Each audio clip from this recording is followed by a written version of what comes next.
This part was easy, making the planks. What we're going to do now, I'm going to show you something that we're not going to use, but I think it's important. I think it's super useful in a different context. Okay, so I'm going to do it again for demonstration, but is not what I recommend for this particular situation. Okay, so this is more like a demo video of how to use the Boolean modifier. So just gonna Shift D, duplicate what I already have. Notice here it creates a duplicate. You have cube, which is my planks. Cube 001 is my copy. So I'm just gonna hide this. I don't want to see it anymore, and I don't want to affect it either. Okay, and I'm gonna work with this one. So the Boolean modifier, notice that I have here an array modifier. I'm gonna add the Boolean modifier now. What the Boolean modifier, this one is going to do is work with Boolean operators. If you have studied programming, for example, or if you study logic at school, then you know what I'm talking about. 1 plus 1 equals 1, or equals, well, 1 plus 1 equals 1, 1 times 1 equals 1, something crazy. If you haven't studied logic, don't worry too much about it. Okay, that's the theory part. Let's talk about the practical part. Okay, so what the Boolean does is, notice here it's in red, that means it's not working, and it's not working because it needs something else, it needs an object. The Boolean does is the following. It's going to combine geometry, it's going to combine objects. How? Well, it can select the intersection. Okay, so it means that it's going to get rid of everything except the part where those two objects or those two elements intersect. Okay, it's going to create a union. That means that it's going to put those objects together. Well, it's going to create a difference. It's going to take one object and it's going to take it away from the other object. Okay? So let's go step by step to make this as clear as possible. I have the blank selected. I have the Boolean modifier applied to the blank or the blanks, and it says operand type is going to be an object. Which object? My border. Okay, so I'm just going to here get the I've drop and click here. I notice it did something crazy there, right? So when you have a problem like this, and this is actually something that happened bad, this is like a nice accident because it was not planned. But anyways, when you get like something that's not working the way you expect it to work, it's usually because of normals. Okay. So let me just come here, this part over here. This is a nice trick. Okay. This part over here, you click viewport overlays and you go to phase orientation.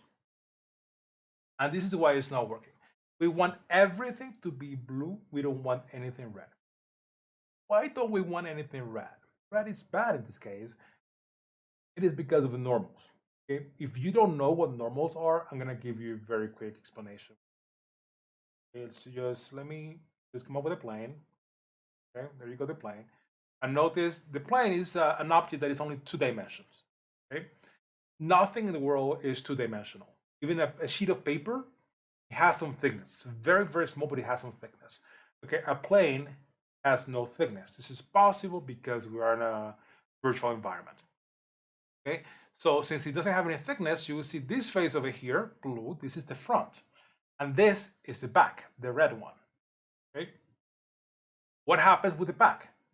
It's not taken into consideration.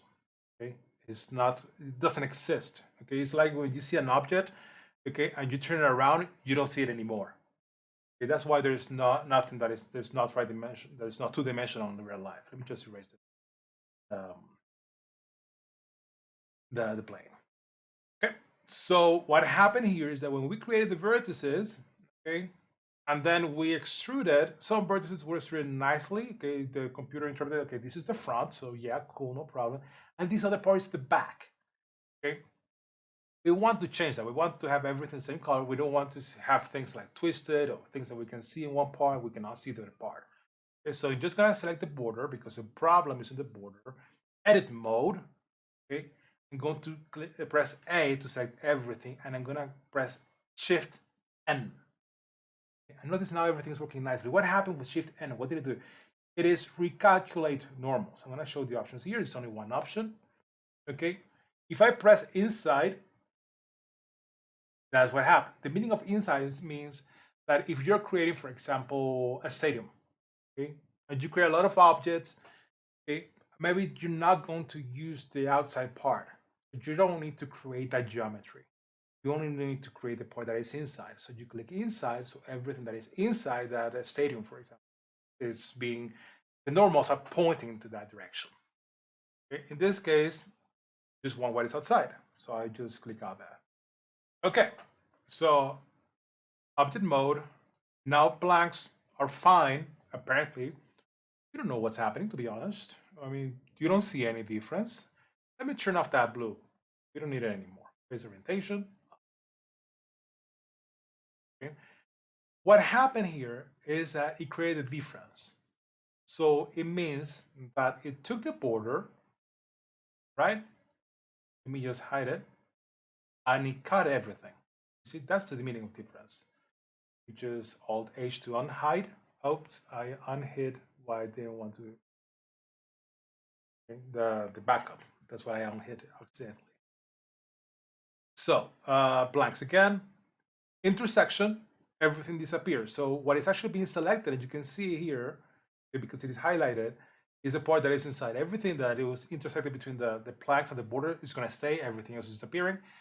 The union, okay, is pretty much on creating the object. It's creating like an object that has planks and the border, okay, because it's like fusing everything together. We would like in this case a difference. Now remember what I said before. This is not like the best approach for this, just showing you how it works. Okay. So let me just, well, we're ready here. Okay. We pretty much what we did was that we had the plants and we cut it everything here. Everything is cut it. Okay. So we have blanks inside and we have like the extra outside, but it's separate. So what I'm going to do now, I'm going to apply the modifiers in order. Now, super important because the order here is important. What happens first is what is on top. So let me show you a nice example why this is important. Let's say that first we apply the Boolean and then the array. You see what happened? So let me not show this. So what this did was first it created Boolean only to this blank, and then the result is being affected by the array. So this is why we have this. That's why it is so important. Okay? So here is working the way we want it. The opposite way is not working the way we want it. In the same way, when we apply to make, that means when we say apply a modifier, means to make it permanent, we have to go in order. So here, apply, and then here, apply. Okay? So notice we don't have any more modifiers. And if I click on the planks and go to edit mode, then let me just isolate this pressing the slash button. See, this is permanent. This is not a preview anymore. This is permanent. And then you might say, oh, that's cool. That's actually pretty cool, in my opinion. Let me just go to vertex select mode. Okay, and says, well, now I can just select what is outside, erase it, and that's going to be fine. Yes, no, and I'm going to tell you why not. Look at this face, for example. Okay? It looks like a normal regular face. If I go to vertex select mode, you will see here that this face has 1, 2, 3, 4, 5, 6, 7, 8, 9, 10, 11, 12 faces. It has 12 faces. Sorry, 12 sides. It has 12 sides. You know what that means? It means that we have an end gun. Okay? And we don't want end guns. That's why this technique is not very convenient.